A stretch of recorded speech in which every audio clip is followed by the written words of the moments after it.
No nos metas en tentación. Este es un sermón que fue predicado por el reverendo Charles Haddon Spurgeon en el Tabernáculo Metropolitano Newington, Londres. Y no nos metas en tentación. Mateo capítulo 6 y versículo 13. El otro día estaba hojeando un libro de mensajes para jóvenes y me encontré el bosquejo de un sermón que me pareció una joya perfecta. Lo voy a compartir con ustedes ahora. El texto es la oración del Señor y la exposición está dividida en encabezados sumamente instructivos. Padre nuestro que estás en los cielos, un hijo lejos de su hogar, santificado sea tu nombre, un adorador. Venga tu reino, un súbdito. Hágase tu voluntad como en el cielo, así también en la tierra, un siervo. El pan nuestro de cada día, dánoslo hoy, un mendigo. Y perdónanos nuestras deudas como también nosotros perdonamos a nuestros deudores, un pecador.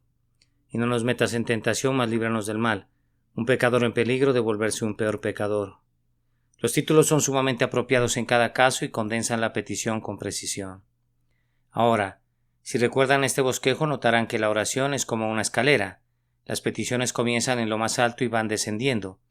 Padre nuestro que estás en los cielos, un hijo del Padre Celestial. Ahora, ser un hijo de Dios es la más elevada posición posible para el hombre. Mirad cuál amor nos ha dado el Padre para que seamos llamados hijos de Dios. Esto es Cristo. El Hijo de Dios y el Padre nuestro no es sino la forma plural del propio término que él mismo usa cuando se dirige a Dios, pues Jesús dice Padre. Mediante la fe nos atrevemos a colocarnos en una posición muy alta, llena de gracia y exaltada, que ocupamos cuando nuestra inteligencia, o más bien, cuando con nuestra inteligencia decimos Padre nuestro que estás en los cielos. Damos un paso hacia abajo al siguiente peldaño, santificado sea tu nombre. Aquí tenemos a un adorador que adora con humilde reverencia al 3 veces santo Dios. El lugar del adorador es elevado, pero no alcanza la excelencia de la posición del Hijo. Los ángeles ocupan la alta posición de adoradores y con sus incesantes himnos santifican el nombre de Dios, pero ellos no pueden decir Padre nuestro, porque ¿a cuál de los ángeles dijo Dios jamás mi hijo eres tú? Ellos deben contentarse con estar un peldaño por debajo de la cima que no pueden alcanzar, pues ni por adopción, ni por regeneración, ni por unión con Cristo son hijos de Dios. Abba Padre es para los hombres, no para los ángeles, y por tanto la frase de adoración en la oración es un peldaño colocado abajo de la frase inicial Padre nuestro. La siguiente petición es para nosotros como súbditos. Venga tu reino. El súbdito está ubicado abajo del adorador, pues la adoración es una ocupación elevada en la que el hombre ejercita un sacerdocio y es visto en un estado humilde pero honorable. El Hijo adora y luego confiesa la realeza del grandioso Padre. Continuando el descenso, el siguiente peldaño es el del siervo, hágase tu voluntad. Como en el cielo, así también en la tierra. Este es un nivel más bajo que el del súbdito, pues su majestad, la reina, tiene muchos súbditos que no son sus siervos. No están obligados a atenderla en su palacio, prestando un servicio personal, aunque la reconocen como su soberana honorable. Los duques y otros nobles de diversos rangos son sus súbditos, pero no sus sirvientes. El sirviente está colocado en un escalón más abajo que el súbdito. Todos reconocerán que la siguiente petición proviene de un peldaño inferior, pues la petición de un mendigo, el pan nuestro de cada día, dánoslo hoy, de un mendigo que pide pan a alguien que mendiga a diario, alguien que tiene que apelar continuamente a la caridad para su sustento. Esta es la petición del mendigo. Es muy conveniente que nosotros ocupemos ese lugar, ya que todo lo que tenemos lo debemos a la caridad del cielo. Pero hay un peldaño más abajo que el del mendigo, y corresponde al lugar del pecador. Perdónanos está más abajo que danos. Perdónanos nuestras deudas como también nosotros perdonamos a nuestros deudores. Aquí también debemos situarnos todos nosotros, pues ninguna palabra se adecua mejor a nuestros labios indignos que la oración, perdónanos. En tanto que vivamos y pequemos, debemos lamentarnos y clamar, Señor, ten misericordia de nosotros. Entonces en el peldaño inferior de la escalera está el pecador, temeroso de cometer un pecado todavía mayor, colocado en un peligro extremo y consciente de su debilidad. sensible al pecado pasado y temeroso del pecado futuro. Óiganlo expresar con labios temblorosos las palabras de nuestro texto: y no nos metas en tentación, mas líbranos del mal. Y sin embargo, queridos amigos, aunque he descrito la oración como un descenso, bajar equivale a subir en los asuntos de la gracia, como lo podemos demostrar fácilmente si el tiempo lo permite. De cualquier modo, el proceso de descenso en esta oración puede describir muy bien el avance de la vida divina en el alma. La última frase de la oración contiene en sí una experiencia íntima más profunda que su parte inicial. Cada creyente es un hijo de Dios, un adorador, un súbdito, un siervo, un mendigo y un pecador. Pero no cualquiera percibe las tentaciones que lo asedian, ni tampoco su propia tendencia a someterse a ellas. No todo hijo de Dios, aun cuando tenga una edad avanzada, conoce plenamente el significado de ser metido en tentación, pues algunos siguen una senda fácil y raras veces son zarandeados, y otros son bebés tan tiernos que difícilmente conocen sus propias corrupciones. Para entender plenamente nuestro texto, un hombre debería haber experimentado intensas escaramuzas en diversas luchas y haber combatido contra el enemigo de su alma durante largos días. Quien se ha escapado a duras penas ofrece esta oración enfatizando su significado. El hombre que ha sentido la cercanía de la red del cazador, el hombre que ha sido prendido y casi destruido por el adversario, pide con insistente empeño: no nos metas en tentación. Tratando de recomendarles esta oración, tengo el propósito de comentar ahora, primero que nada, el espíritu que propicia una petición así, en segundo lugar, las pruebas con las que esta oración implora, y luego, en tercer lugar, las lecciones que enseña. Primero, ¿qué propicia una oración como esta? No nos metas en tentación. Primero, por la posición de la frase, yo deduzco mediante un rápido proceso de análisis que esta oración es motivada por la vigilancia. Esta petición sigue a la frase: perdónanos nuestras deudas. Voy a suponer que esa petición ha sido otorgada y el pecado del hombre es perdonado. ¿Y luego qué? Si echan un vistazo a su vida pasada, pronto percibirán lo que ocurre por lo general a un hombre que ha sido perdonado. Pues como en el agua el rostro corresponde al rostro, así el corazón del hombre al del hombre. La experiencia íntima de un creyente es semejante a la de otro creyente, y los propios sentimientos de ustedes han sido semejantes a los míos. Muy pronto, después de que un penitente ha recibido el perdón y siente que ha sido perdonado en su alma, es tentado por el diablo, pues Satán no puede soportar la mengua de sus súbditos y cuando los ve cruzar la línea fronteriza y escapar de su mano, reúne a todas sus fuerzas y aplica toda su astucia para ver si por ventura puede quitarles la vida de inmediato. Para enfrentar este asalto especial, el Señor pone en alerta el corazón, percibiendo la ferocidad y la sutileza de las tentaciones de Satanás. El creyente recién nacido, gozándose en el perfecto perdón que ha recibido, clama a Dios: no nos metas en tentación. Es el temor de perder el gozo del perdón del pecado el que así clama al buen Dios: Padre nuestro, no permitas que perdamos la salvación que hemos obtenido tan recientemente. No permitas que sea sometida a peligros. No dejes que Satanás quebrante nuestra recién encontrada paz. Acabamos de escapar, no nos sumerjas nuevamente en las profundidades, nadando hacia la costa, algunos aferrados a tablones y otros sobre trozos de residuos del barco. Hemos llegado a salvo a la costa, constríñanos al no tentar de nuevo al bramante océano. No nos arrojes más sobre las violentas olas. Oh Dios, nosotros vemos cómo avanza el enemigo. Está listo a zarandearnos como trigo si pudiera. No permitas que seamos puestos en su criba, mas líbranos, te suplicamos. Es una oración de vigilancia y fíjense bien, aunque hemos hablado de la vigilancia, es necesaria. Al comienzo de la vida cristiana es igualmente indispensable hasta el fin. No hay una sola hora en la que el creyente pueda darse el lujo de descuidarse. Velen, se lo ruego, cuando estén solos, pues la tentación, como un asesino que serpea, tiene una daga especial para los corazones solitarios. Deben poner pasador y cerrojos a la puerta si quieren mantener fuera al diablo. Velen también cuando estén en público, pues las tentaciones agrupadas en tropas lanzan sus flechas para que vuelen durante todo el día. Los compañeros más selectos que puedan elegir no estarán desprovistos de alguna mala influencia sobre ustedes, a menos que se mantengan en guardia. Recuerden las palabras de nuestro bendito Maestro: y lo que a vosotros digo, a todos los digo, velad. Y conforme estén velando, una oración se elevará con frecuencia desde lo íntimo del corazón.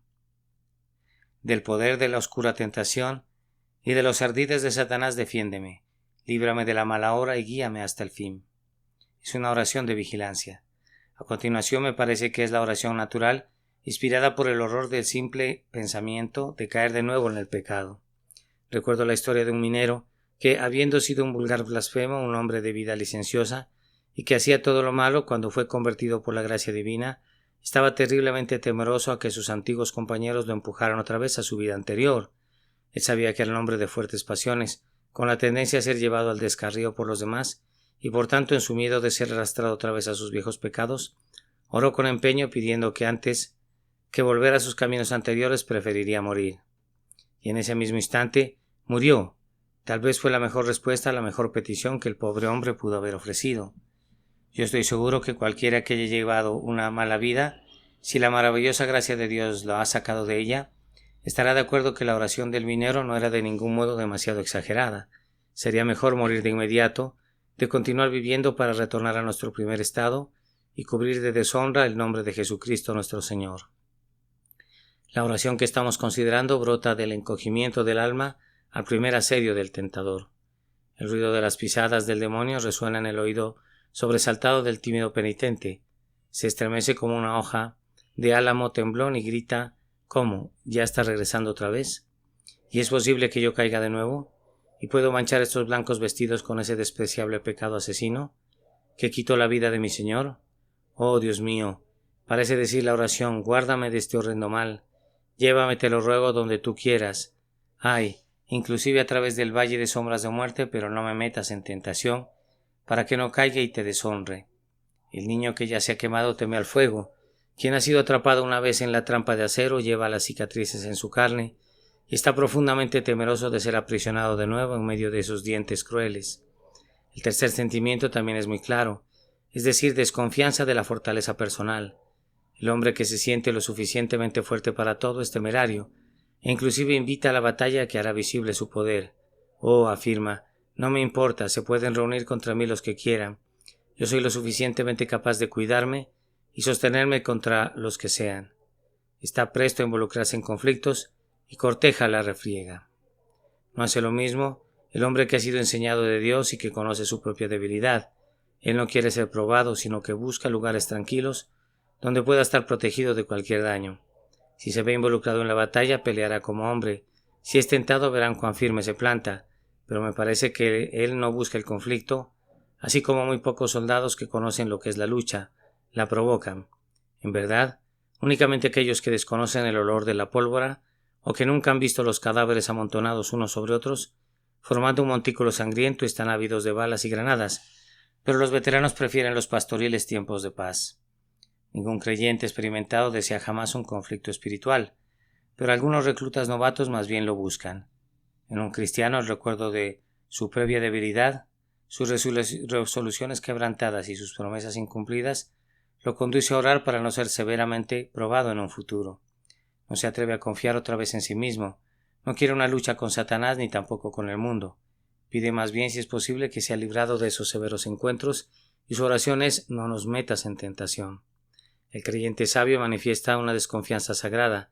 Es más, puedo afirmar que posee una total desesperanza acerca de sí, y aunque sabe que el poder de Dios es lo suficientemente fuerte para todo, sin embargo el sentido de su debilidad pesa tanto sobre él que ruega que se le evite demasiada desgracia. Por esto clama: no nos metas en tentación. Pienso que no he agotado las facetas del espíritu enunciadas por esta oración, pues me parece que brota de alguna manera de la caridad. ¿Caridad, dirás tú? ¿Cómo es eso? Bien, siempre debemos considerar el texto, y leyendo la frase precedente en conexión con ella, vemos las palabras: como también nosotros perdonamos a nuestros deudores, y no nos metas en tentación. No debemos ser demasiado severos con aquellas personas que han hecho mal y nos han ofendido, sino que debemos orar: Señor, no nos metas en tentación. Tu criada, pobre muchacha, hurtó una menudencia que te pertenecía. No estoy excusando su robo, pero te suplico que hagas una pausa por un instante antes que casi arruine su carácter de por vida. Hazte esta pregunta: ¿no habría podido yo hacer lo mismo si hubiera estado en su posición? Señor, no me metas en tentación. Es verdad que estuvo muy mal que ese joven tratara con deshonestidad tus bienes. Sin embargo, estaba bajo demasiada presión proveniente de alguna mano fuerte y solo cedió por compulsión. No seas demasiado severo con él. No digas: voy a darle seguimiento hasta las últimas consecuencias, voy a aplicarle la ley. No, aguarda un momento, deja que hable la piedad y que te implore la voz de plata de la misericordia. Piensa en ti mismo para que no seas tentado y ora no nos metas en tentación. Yo me temo que independientemente de lo mal que algunos se comportan bajo la tentación, muchos de nosotros en su lugar habríamos actuado de peor manera. Me gustaría si pudiera formarme un tipo de juicio acerca del descarrío y me ayudaría a hacerlo si me imaginara sometido a esas mismas pruebas y mirar las cosas desde su propia perspectiva y ponerme en su lugar, sin poseer nada de la gracia de Dios que me ayudara. No habría caído de igual manera que ellos lo hicieron y no los habría sobrepasado en el mal. No podría llegarles el día a ustedes que son inmisericordes, en que tengan que pedir misericordia para ustedes mismos. ¿Acaso dije no podría llegarles? Estoy seguro que debe llegarles. Cuando dejen todo aquí abajo y vuelvan una vista retrospectiva a toda su vida, y comprueben que tienen mucho que lamentar, ¿a qué cosa podrán apelar entonces sino a la misericordia de Dios? ¿Y qué pasa si Él les responde, un llamado fue hecho a tu misericordia y no tuviste ninguna? Como hiciste con otros, así haré contigo. ¿Qué respuesta le darías a Dios si te tratara así? ¿Acaso su respuesta no sería justa y buena? ¿No se le debería pagar a cada hombre con la misma moneda cuando esté siendo juzgado? Así que yo pienso que esta oración no nos metas en tentación debería brotar a menudo del corazón a través de un sentimiento caritativo hacia otros que han errado, que son de la misma carne y sangre que nosotros. Ahora, siempre que vean a un ebrio tambalearse por las calles, no se gloríen sintiéndose superiores, sino que deben decir, no nos metas en tentación. Cuando tomen los periódicos y lean que algunos hombres han traicionado la confianza que se les tenía por causa del oro, condenen su conducta si quieren, pero no se regocijen en la propia firmeza, sino más bien clamen con toda humildad, no nos metas en tentación. Cuando la pobre muchacha seducida para que se alejara de las sendas de la virtud se atreviese en el camino de ustedes, no la miren con un desprecio que la pueda entregar a la destrucción, sino que digan no nos metas en tentación. Si esta oración estuviera tan a menudo en nuestros corazones como lo está en nuestros labios, nos enseñaría maneras más indulgentes y moderadas en nuestra relación con hombres y mujeres pecadores. Además, ¿no piensa ustedes que esta oración exhala un espíritu de confianza en Dios? Bueno, dirá alguno, yo no lo veo así, para mí, y yo no sé si seré capaz de transmitir mi pensamiento. Para mí hay un grado de familiaridad muy tierna y sagrada intrepidez en esta expresión. Por supuesto, Dios me guiará ahora que soy su hijo. Es más, ahora que me ha perdonado, yo estoy seguro que no me conducirá a lugares donde pueda estar expuesto en algún daño. Esto debe saberlo y creerlo mi fe, y sin embargo, por razones diversas, surge en mi mente un miedo de que su providencia me pueda conducir donde sea tentado. ¿Ese miedo es válido o no? Se apodera de mi mente, puedo ir con él a mi Dios. ¿Puedo expresar en oración esta duda de mi alma? ¿Puedo derramar esta ansiedad ante el grandioso sabio Dios de amor? No será una oración impertinente, ¿no lo será? Pues Jesús pone las palabras en mi boca y dice, vosotros pues oraréis así. Ustedes tienen miedo que Él pueda meterlos en tentación, pero Él no lo hará.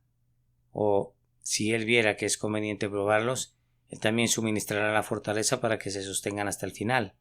A Él le agradará preservarlos en su infinita misericordia.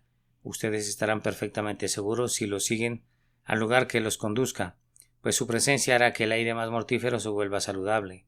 Pero puesto que ustedes instintivamente tienen un temor de ser conducidos donde la lucha sea demasiado severa y el camino demasiado escabroso, díganselo sin reservas a su Padre Celestial. Ustedes saben que en casa, si un hijo tiene alguna pequeña queja contra su padre, siempre es mejor que la exprese. Si considera que su padre no le hizo caso el otro día, o piensa a medias que la tarea que su padre le ha encomendado es demasiado severa, o supone que su padre espera demasiado de él, si no dice absolutamente nada al respecto puede tornarse sombrío y perder mucho de la amorosa ternura que siempre debe sentir el corazón de un hijo. Pero cuando el hijo dice francamente, Padre, no quiero que pienses que no te amo o que no puedo confiar en ti, pero tengo este pensamiento que turba mi mente y lo voy a expresar con toda claridad. Ese es el camino más sabio a seguir y muestra una seguridad filial. Esa es la manera de mantener el amor y la confianza. Así que si tienes una sospecha en tu alma que tal vez tu padre pueda meterte en una tentación demasiado poderosa para ti, exprésaselo a él, coméntaselo aunque parezca que te estás tomando demasiadas libertades, aunque tu miedo sea el fruto de la incredulidad, hazlo saber a tu Señor, y no albergues ese pensamiento sombrío. Recuerda que la oración del Señor no fue hecha para Él, sino para ti, y por lo tanto ve los asuntos desde tu propia perspectiva y no de la suya. La oración de nuestro Señor no es para nuestro Señor, es para nosotros, sus hijos, y los hijos dicen siempre a sus padres tantas cosas que son apropiadas y provienen de ellos, pero que no son prudentes ni precisas según la medida del conocimiento de los padres. Su padre sabe lo que quieren decir sus corazones, y sin embargo puede haber mucho de insensato o errado en lo que dicen. Por tanto, yo veo que esta oración manifiesta esa bendita confianza del niño que expresa a su padre el miedo que lo aflige, ya sea que ese miedo sea válido o no. Amados, no debemos debatir aquí la pregunta acerca de si Dios mete en tentación o no, o si podemos caer de la gracia o no. Es suficiente que sintamos un miedo y que se nos permita expresarlo a nuestro Padre en el cielo. Siempre que sientan miedo de cualquier tipo, corran a aquel que ama a sus pequeñitos y que como Padre siente piedad por ellos y quiere calmarlos incluso en sus alarmas innecesarias. De esta manera he mostrado que el espíritu que inspira esta oración es uno de vigilancia, de santo horror ante el simple pensamiento del pecado, de desconfianza de la fuerza propia, de caridad hacia los demás y de confianza en Dios. En segundo lugar, preguntemos ¿cuáles son estas tentaciones contra las que esta oración implora? O digamos más bien, ¿cuáles son estas pruebas que son muy temidas? Yo no creo que la oración tenga la intención de pedir a Dios que nos libre de ser afligidos para nuestro bien, o que nos guarde de sufrir como disciplina. Por supuesto que debemos estar contentos de librarnos de esas cosas, pero la oración apunta a otra forma de prueba, y puede ser parafraseada así: líbrame, oh Dios, de las pruebas y sufrimientos que me puedan conducir al pecado. Líbrame de pruebas demasiado grandes para que no sucumba, si vence mi paciencia o mi fe, o mi firmeza. Ahora, tan brevemente como pueda, les voy a mostrar cómo los hombres pueden ser sometidos en tentación por la mano de Dios. Y lo primero es cuando retira su gracia divina. Supongan por un instante, y es solo una suposición, que el Señor nos dejara por completo, entonces pereceríamos sin demora. Pero supongamos, si no se trata de una suposición estéril, que en cierta medida nos quitara su fortaleza. ¿No estaríamos en una condición perniciosa? Supongan que ya no sustentara nuestra fe, ¿qué incredulidad exhibiríamos? Supongan que Él rehusara apoyarnos en el tiempo de la tribulación, de tal forma que no guardáramos más nuestra integridad, entonces ¿qué sería de nosotros? El hombre más recto no sería recto por mucho tiempo, ni el hombre más santo continuaría siéndolo. Supón, querido amigo, tú que caminas a la luz del rostro de Dios y llevas el yugo de la vida con facilidad, porque Él te sustenta. Supón que su presencia te fuera retirada. ¿Cuál sería tu porción? ¿Somos todos tan semejantes a Sansón en esta materia que debo utilizarlo como un ejemplo de mi exposición, aunque a menudo haya sido usado para ese propósito por otros? En tanto que las guedejas de nuestra cabeza no sean trasquiladas, podemos hacer cualquier cosa y todas las cosas. Podemos destrozar leones, cargar las puertas de Gaza y destruir a los ejércitos enemigos. Somos potentes en la fuerza de su poder, por la divina señal consagratoria. Pero si el Señor se retira un instante y nosotros intentamos hacer solos el trabajo, entonces descubrimos que somos débiles como un diminuto insecto. Cuando el Señor se apartó de ti, oh Sansón, ¿no te volviste igual que los demás hombres?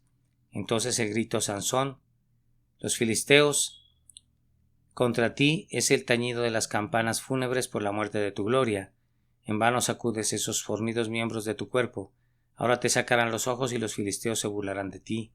En vista de una catástrofe semejante, es bueno que estemos en medio de una agonía de peticiones. Oren entonces, Señor, no me dejes y no me metas en tentación retirando de mí tu espíritu. Guárdanos, Señor, guárdanos siempre. Nuestra esperanza es vana sin tu apoyo. Somos tuyos. No nos abandones nunca, hasta que veamos tu rostro en el cielo donde te alabaremos por toda una resplandeciente eternidad. Toda nuestra fuerza nos abandonaría al instante si fuéramos desamparados, Señor, por ti. Nada podría servirnos. Teniendo ese vacío y nuestra derrota segura sería. Los que nos odian verían de esta manera saciado su deseo. Otro conjunto de tentaciones puede ser encontrado en las condiciones providenciales. Las palabras de Agur, hijo de Jaque, servirán de ejemplo aquí. Vanidad y palabra mentirosa aparta de mí. No me des pobreza ni riquezas, manténme del pan necesario. No sea que me sacie y te niegue y diga quién es Jehová, o que siendo pobre hurte y blasfeme en el nombre de mi Dios.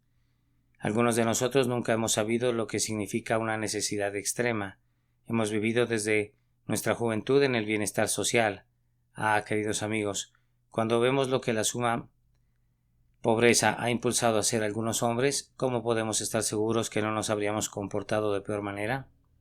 Si hubiéramos tenido la terrible presión que ellos sintieron, debemos estremecernos y decir: Señor, cuando veo a las familias pobres apretujadas en un cuartito, donde escasamente hay espacio para observar una decencia común, cuando veo que falta el pan para evitar que los hijos lloren de hambre, cuando veo las ropas del hombre desgastadas a su espalda y demasiado ligeras para protegerlo de frío, te suplico que no me sujetes a una prueba así, para que no sea conducido a la condición de estirar mi mano y robar. No me metas en la tentación de una lánguida necesidad. Y por otro lado, miren las tentaciones del dinero, cuando los hombres tienen que gastar más de lo que realmente necesitan, y están rodeados de una sociedad que los tienta a las carreras, al juego, a la prostitución y a todo tipo de iniquidades.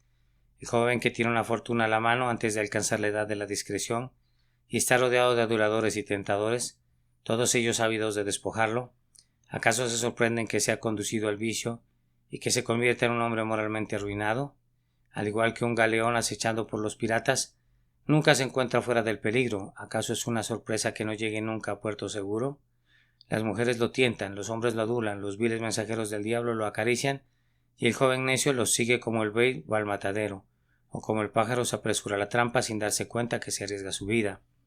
Muy bien puedes agradecer al cielo que no hayas conocido nunca esa tentación, pues si fuera puesta en tu camino tú también estarías en un inminente peligro.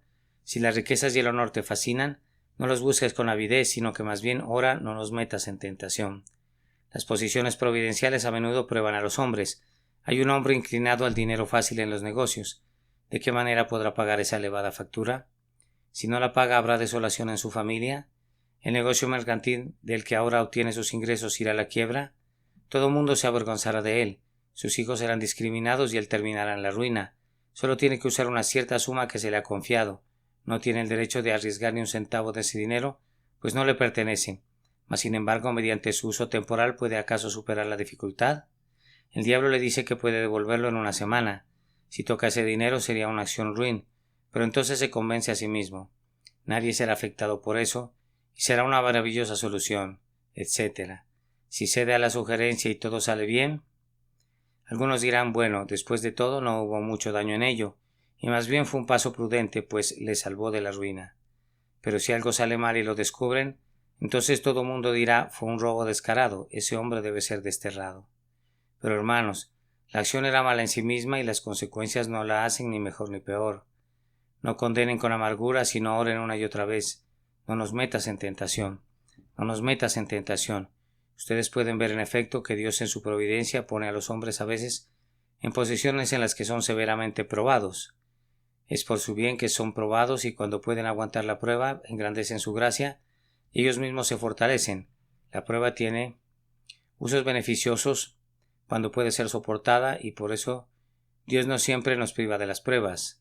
Nuestro Padre Celestial no ha tenido nunca la intención de mimarnos y guardarnos de la tentación, pues eso no es parte del sistema que Él ha establecido sabiamente para nuestra educación. No quiere que seamos bebés hundidos cómodamente en sus carriolas durante toda la vida. Él creó a Adán y Eva en el huerto y no puso una barda de hierro alrededor del árbol del conocimiento, diciendo no pueden alcanzarlo. No, sino que les previno que no tocaran el fruto, aunque podían alcanzar el árbol si lo hubieran deseado.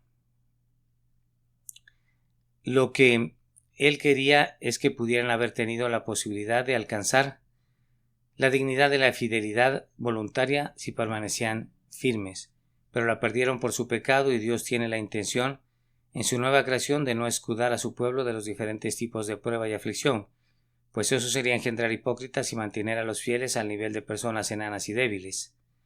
El Señor pone algunas veces a los elegidos en lugares donde van a ser probados, y hacemos lo correcto al orar: no nos metas en tentación. Y hay tentaciones que surgen de condiciones físicas. Hay algunos hombres que tienen un carácter muy moral porque gozan de salud, y hay otros hombres que son muy malos que, sin duda, si supiéramos todo acerca de ellos, estaríamos inclinados a cierta suavidad en nuestro trato, debido a la infeliz confirmación de su constitución.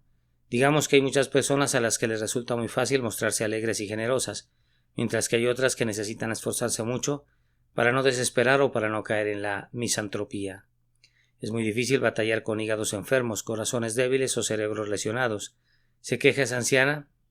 Entonces comentamos, ella únicamente ha sufrido de reumatismo durante 30 años y sin embargo cada vez y cuando murmura, ¿cómo estarías tú si sintieras sus sufrimientos durante 30 minutos? He oído de un hombre que se quejaba de todo el mundo.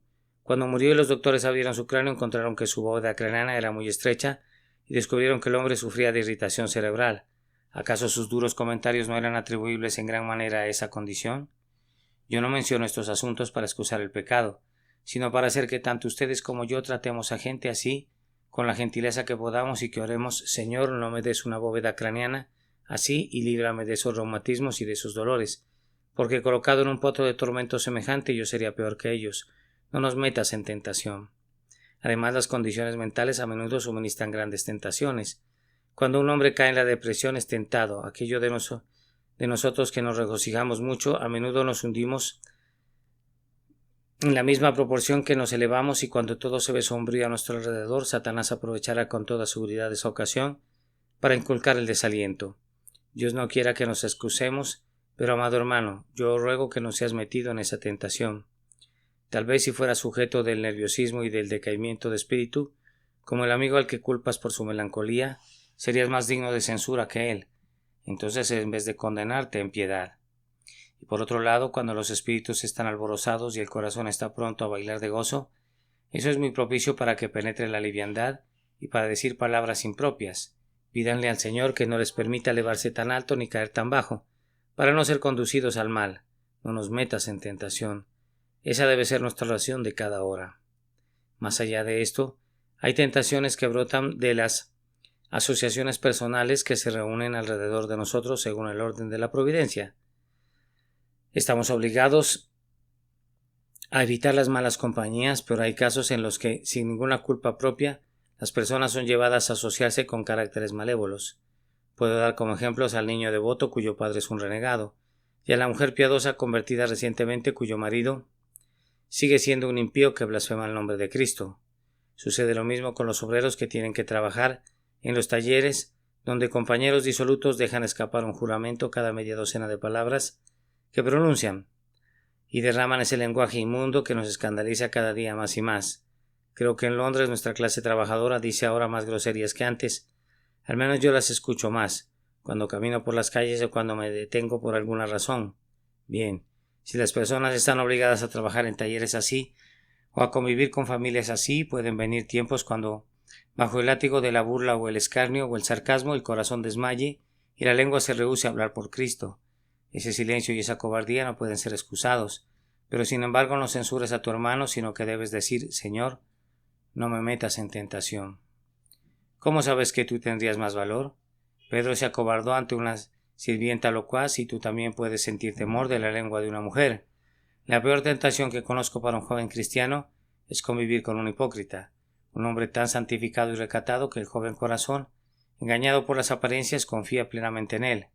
Pero ese infeliz tiene un corazón falso y una vida podrida, y hay tales desgraciados que con la pretensión y afectación de piedad cometen actos ante los que podríamos derramar lágrimas de sangre.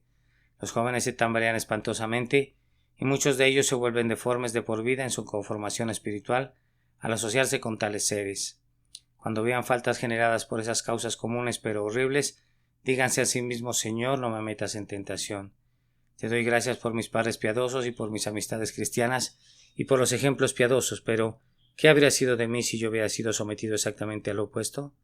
Si me hubieran tocado influencias malignas cuando como una vasija estaba siendo formado en la rueda, podría haber exhibido fallas más notorias que las que ahora veo en otros. Así podría continuar exhortándolos para que oren, queridos amigos, contra las diversas tentaciones, pero permítanme decirles que el Señor tiene pruebas muy especiales para algunos hombres, tales como pueden ser vistas en el caso de Abraham. Él le da un hijo en su ancianidad y luego le dice, toma ahora tu hijo, tu único hijo Isaac, a quien amas, y vete a tierra de Moriah, y ofrécelo allí en holocausto. Harán bien en orar, Señor, no nos metas en una tentación como esta. Yo no soy digno de ser probado así, no me pruebes así. Yo he conocido a algunos cristianos que reflexionan y evalúan si ellos podrían actuar como lo hizo el patriarca. Eso es muy insensato, amado hermano. Cuando seas llamado a hacerlo, serás capacitado para llevar al cabo el mismo sacrificio, por la gracia de Dios, pero si no has recibido un llamado para hacerlo, ¿por qué habrías de recibir ese poder? ¿Acaso quedará sin ser usada la gracia de Dios? Tu fuerza será igual a tu día, pero no lo excederá. Yo quisiera que ustedes pidieran ser librados de las pruebas más severas. Podemos ver otro ejemplo en Job. Dios entregó a Job a Satanás con un límite, y ustedes saben cómo Satanás lo atormentó y lo probó para aplastarlo. Si alguien orara, Señor, pruébame como a Job, estaría orando de manera imprudente. Oh, pero yo podría ser tan paciente como él, dirás. Tú eres precisamente el hombre que se entregaría a la amargura y maldeciría a su Dios. El hombre que podría exhibir mejor la paciencia de Job sería el primero de conformidad al mandato del Señor, que oraría fervientemente: no nos metas en tentación. Queridos amigos, debemos estar preparados para las pruebas, si Dios así lo quiere, pero no debemos cortejarlas, sino orar para ser librados de ellas, lo mismo que nuestro Señor, que aunque estaba preparado a beber la amarga copa, sin embargo en la agonía exclamó: si es posible, pase de mí esta copa.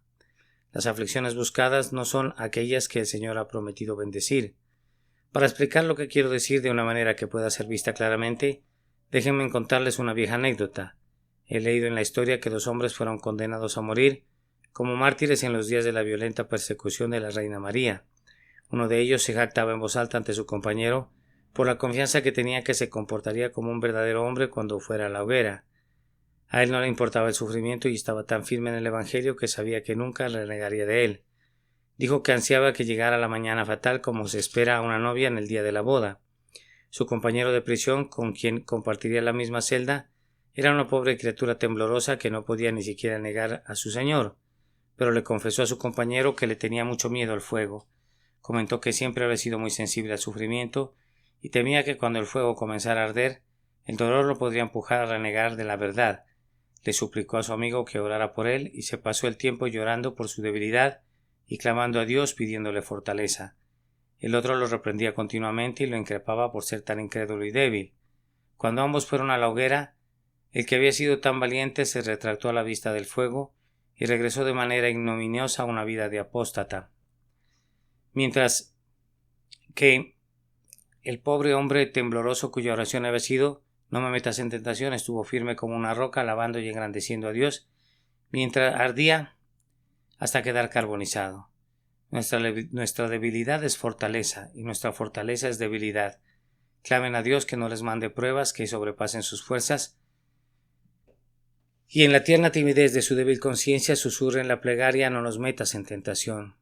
Luego, si Él los induce al conflicto, su Santo Espíritu los fortalecerá, y serán tan fieros ante el adversario como un león, aunque tiemblen y se agachen en su interior ante el trono de Dios. Ustedes podían confrontar al propio diablo y a todas las huestes del infierno sin el menor tinte de miedo. Podría parecer extraño, pero así es. Y ahora concluyo con este último encabezamiento: las lecciones que nos enseña esta plegaria. No tengo tiempo para poder extenderme, las mencionaré sin mayor elaboración. La primera lección de la oración: no nos metas en tentación, es esta: nunca se jacten de su propia fortaleza. No digan: oh, yo nunca voy a caer en esas insensateces y pecados. Me podrán probar, pero en mí encontrarán un rival invencible.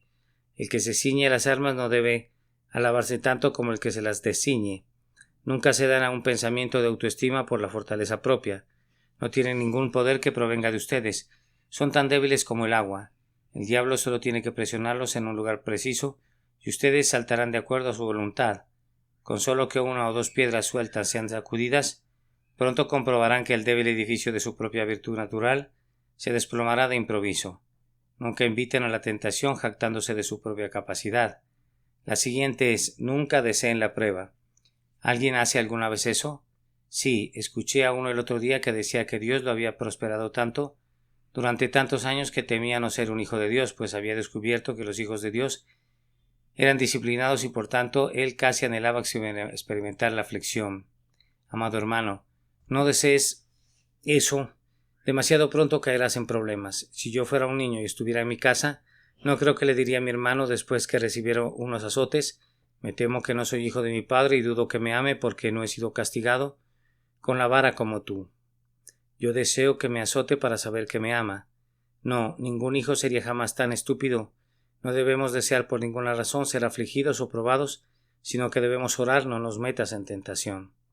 El siguiente pensamiento es no acudir nunca a la tentación. El hombre que ora: no nos metas en tentación, y luego va a ella, es un mentiroso ante Dios. Cuán hipócrita debe ser un hombre que dice esta oración y luego asiste a presenciar espectáculos indecentes. Cuán falso es aquel que ofrece esa oración y luego se va para el bar y toma licor y habla con hombres depravados y mujeres de vida ligera. No nos metas en tentación. Es una vergonzosa irreverencia si sale de los labios de hombres que asisten a lugares de diversión cuyo tono moral es malo. Oh, dirás, no debería decirnos tales cosas. ¿Por qué no? Algunos de ustedes las hacen y me atrevo a censurarlas donde quiera que se encuentren. Y lo haré mientras mi lengua tenga movimiento. Hay un mundo de hipocresía a nuestro alrededor. La gente va a la iglesia y dice: no nos metas en tentación. Y luego, sabiendo dónde se encuentra la tentación, van derechito a ella. Tú no necesitas pedirle al Señor que no te meta en tentación. Él no tiene nada que ver contigo. Entre el diablo y tú pueden llegar muy lejos, sin necesidad de que te burles de Dios con tus oraciones hipócritas. El hombre que va al pecado voluntariamente con sus ojos bien abiertos y luego dobla su rodilla, y el domingo en la mañana en la iglesia repite media docena de veces: no nos metas en tentación, es un hipócrita sin máscara en su rostro. Que guarde esto en su corazón y sepa que estoy dirigiendo esto personalmente contra él y contra todos los hipócritas descarados como él. La última palabra es que, si piden a Dios que no los meta en tentación, no conduzcan a otros allí. Algunas personas parecen ser singularmente olvidadizas del efecto de su ejemplo, pues hacen cosas malas en presencia de sus hijos y de quienes les tienen consideración. Ahora yo les ruego que piensen que mediante el mal ejemplo destruyen a otros y se destruyen ustedes mismos. No hagas nada, mi querido hermano, de lo cual tengas que avergonzarte. ¿O no quisieras que otros copien de ti?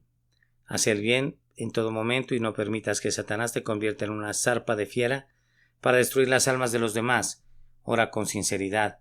No nos metas en tentación y no conduzcas a tus hijos allí. Si ellos están invitados durante la estación festiva a tal y tal fiesta familiar, donde habrá de todo excepto aquello que los lleve a su crecimiento espiritual, o simplemente a practicar una buena conducta, no les des permiso de ir. En esto debes ser intransigente, debes ser firme al respecto, habiendo orado una vez. No nos metas en tentación.